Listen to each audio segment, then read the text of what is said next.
see, I got the dinghy set up. Next step, get it titled and registered. Now each state is probably going to have their own requirements as to whether you need to register the dinghy if you don't have a motor or if you have a motor, and the process to get it registered. You know, check their website. Like in Virginia here where I am, they've got a dedicated page to registering a dinghy. It's pretty straightforward.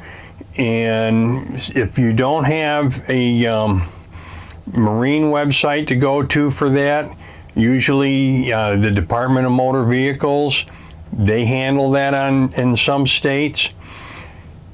So it's really a pretty easy process. And most dinghies will have a hull ID or a vessel ID. It's usually in the transom of the boat, or there's a plate, a manufacturer's plate. And the vessel should be Coast Guard approved, manufactured. And if you don't have one of those plates, more than likely it's not a Coast Guard approved manufacturer, like inflatable sport boats.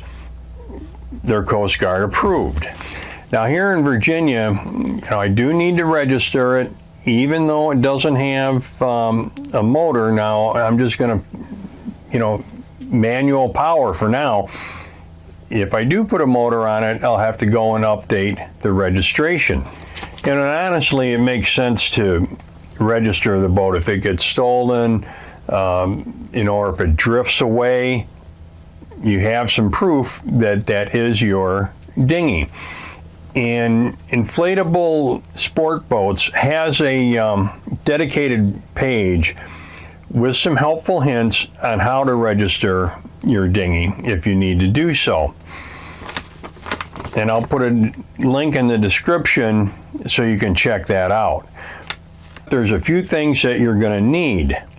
You're going to need a bill of sale, and a lot of times, especially for a dinghy, a paid invoice from the manufacturer will suffice. But also, in the back of the manual that came with my dinghy, there is a form that you can fill out, a manufacturer's certificate of origin. You may need that filled out. And that's all easy to do from the information you get from the invoice where you bought the boat. Another thing you might need is a photo or a tracing of the hull ID.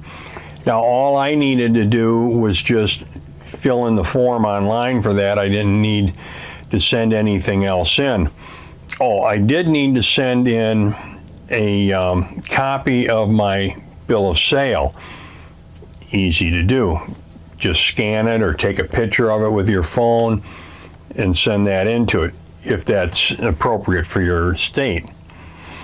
I thought I might need a state driver's license, but since I'm already registered in this state, they just pulled my information. When I provided my name and address, they were able to get and verify who I was.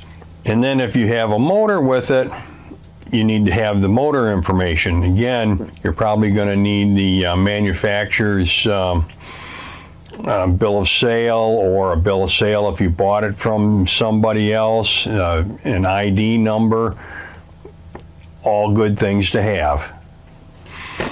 So once you get to the website, it's pretty self-explanatory as to what you need to do. Just click it through. I'm sure you won't have a problem with it.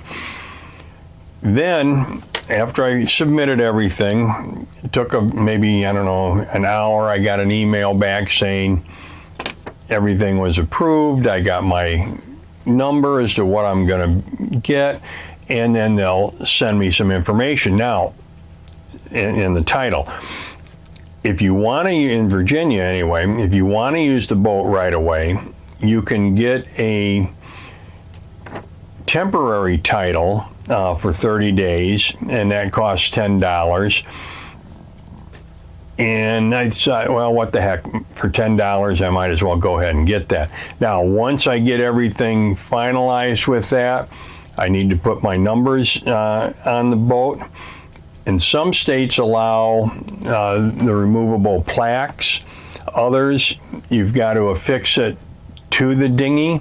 So here again, check your state regulations as to what you need to have the right identification on your dinghy. So you see, it was a pretty simple process. Now I'm legal and ready to go. And if you found this helpful, please hit the like button and subscribe. And until next time, guys, happy and safe boating to you, your family, and friends.